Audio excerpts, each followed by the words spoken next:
Right now, I want you to pause whatever you're doing because this is not just another news update. This is about your life, your family, and the money you rely on every single month to survive. If you or someone you love depends on Social Security, SSDI, SSI, VA benefits, or railroad retirement payments, what you're about to hear could directly affect how and when your money arrives. Imagine waking up one morning, checking your account like you always do, and something feels different. No paper check, no familiar routine, just uncertainty. That's the fear millions of Americans feel whenever the government changes how benefits are delivered. And now, an executive order focused on electronic federal payments is raising serious questions across the country. This isn't politics. This isn't theory. This is real life. This is rent. This is groceries. This is medication. This is whether your bills get paid on time or late. For decades, Americans have trusted the system to deliver their benefits in a way that works for them. But now, the government is pushing harder toward fully electronic payments. And while that may sound modern or efficient, it also brings anxiety, confusion, and risk, especially for seniors, disabled Americans, veterans, and families already living on the edge. You might be wondering, will this affect your Social Security? Could paper checks disappear completely? What happens if you don't have reliable internet or a bank account? And what if something goes wrong? Those are not crazy questions. They're smart ones. This video is about breaking everything down in plain English. No jargon, no scare tactics, just the facts and what they mean for you. Because when Washington makes moves like this, it's never abstract. It lands directly in American households. And if you stay with me until the end, you'll understand exactly what's changing, what's not, and how to protect yourself and your family in the months ahead. What this executive order is really about. In simple terms, let's cut through the noise and explain this clearly, because confusion is where fear grows. The executive order on electronic federal payments is focused on one big idea. The government wants to send money digitally instead of on paper. That means fewer paper checks and more direct deposits, debit-style benefit cards, and electronic transfers. On the surface, it sounds simple. Faster payments, lower costs, less fraud. That's the official reasoning. But here's the reality most people don't talk about. Not everyone lives the same life. Millions of Americans, especially seniors, people with disabilities, rural residents, veterans, and low-income families, still rely on paper checks or limited banking access. Some don't trust banks. Some can't easily get to one. Some have had accounts frozen, closed, or hit with fees that wiped out part of their benefit. So when the government says electronic payments, what they're really saying is you may need to change how you receive your money. And change is stressful when that money is the only thing standing between you and financial disaster. This executive order doesn't flip a switch overnight. It sets direction. It tells federal agencies, push harder, move faster, and make electronic payments the default. That affects Social Security, SSDI, SSI, VA benefits, and railroad retirement because all of those are federal payments. Now here's the key point. Default does not always mean mandatory, but defaults matter. They shape systems, they limit options, and over time, they can quietly erase alternatives without people realizing it until it's too late. That's why this matters now, not later. If you already received direct deposit, you might think, this doesn't affect me. But what happens if your bank changes policies? What if there's a cyber issue? What if your account gets flagged incorrectly? When everything becomes electronic, there's no backup plan unless one is guaranteed. This executive order isn't about tomorrow morning. It's about where the system is heading, and understanding that direction gives you power. How this could impact Social Security and SSDI payments.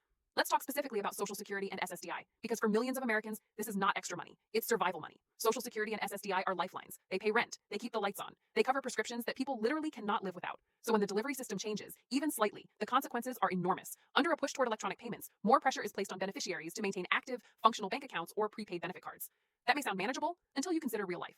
Banks charge fees, cards get lost, systems glitch, accounts get frozen for verification, and when you're on a fixed income, even a short delay can mean late fees, overdrafts, or missed payments. Here's the emotional truth no spreadsheet shows. People on Social Security don't have room for error. If a payment is delayed by days, or even hours, it can trigger a chain reaction. Rent late, utilities shut off, medication skipped, stress spikes, health suffers. Supporters of electronic payments say they're faster and safer. And sometimes that's true. But when something goes wrong in an all-digital system, it can take weeks to fix. Paper checks, while slower, gave people something tangible and trackable. The fear many Americans feel right now isn't about technology, it's about control. Who controls access to your money? Who can stop it? And how quickly can problems be fixed when everything is digital? This executive order pushes agencies to rely more on systems that don't always understand human realities. And unless protections are clearly communicated and enforced, beneficiaries could be left navigating complex systems with little help. That's why awareness is critical, because once a system fully changes, going backward is almost impossible. What SSI recipients need to watch closely. If you receive SSI, this conversation is even more serious. SSI recipients often live at or below the poverty line. Every dollar is counted, every delay hurts. And many SSI recipients have limited access to technology, stable housing, or consistent banking. Electronic payments assume a level of stability that many SSI households simply don't have. Think about this. What if your phone gets shut off? What if you lose access to email? What if your card is stolen? What if you move suddenly? In an electronic-only system, those disruptions can block your access to money entirely. The executive order doesn't always spell out how edge cases will be protected. That's what worries advocates. SSI recipients often need human flexibility, not rigid digital systems. This is why staying informed matters. Changes may come quietly, buried in paperwork, notices, or system updates. If you're not paying attention, you might miss an important deadline or option. Knowledge is protection. VA benefits and the digital shift veterans deserve clarity, respect, and reliability, especially when it comes to their benefits. VA payments are also part of the federal system affected by electronic payment policies. Many veterans already use direct deposit, but not all. And for older veterans or those with disabilities, transitions can be confusing and stressful. The concern isn't technology, it's support. If systems change, will there be clear communication? Will there be real people to help when something goes wrong? Or will veterans be stuck navigating automated menus and online portals while bills pile up? An electronic first approach must come with human first support, or it risks failing the very people it's supposed to serve. Railroad retirement benefits, often forgotten, still affected. Railroad retirement beneficiaries are often overlooked in national conversations, but they matter just as much. These benefits are federal payments, which means they fall under the same electronic payment policies. Many recipients are older, retired workers who spent decades in physically demanding jobs. Change can feel threatening when you've relied on one system for years. The key issue here is communication. If changes happen without clear explanations, confusion spreads fast, and confusion leads to fear. Why the government is pushing this? Now you might be asking, why now? The answer is cost, speed, and control. Electronic payments are cheaper to process. They reduce printing and mailing costs. They allow faster tracking. But efficiency for the government doesn't always mean ease for the people. That's the tension at the heart of this executive order. What you can do right now to protect yourself. This is the most important part. You are not powerless. Check how you receive your benefits. Keep your information updated. Know your options. Save important phone numbers. Keep records. Preparation reduces panic. The bigger picture, why this is about more than payments. This isn't just about money delivery. It's about how government systems treat people in a digital age. Are Americans supported or just processed? That question matters. The quiet risk nobody is talking about, system errors and delays. Here's the part most headlines skip, and it's something every American depending on federal benefits needs to understand clearly.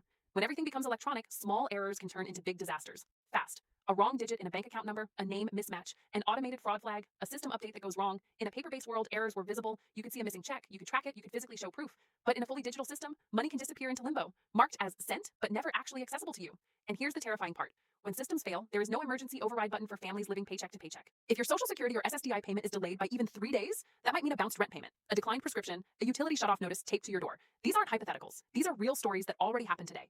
And an expanded electronic system increases the stakes. For SSI recipients, the margin for error is almost zero. For veterans relying on VA benefits, delays can compound health and housing challenges. For railroad retirement recipients, especially older Americans, navigating digital fixes can be overwhelming and exhausting. Technology is not evil, but technology without safeguards is dangerous when people's lives depend on it. That's why awareness matters. Because once electronic payments become the only option, fixing problems becomes harder, not easier. Why seniors, disabled Americans, and rural families feel the most pressure. Let's say this clearly, because it needs to be said. Not all Americans are starting from the same place. A push toward electronic payments assumes stable housing, reliable internet, access to a bank or card services, comfort with digital systems, the ability to troubleshoot problems online.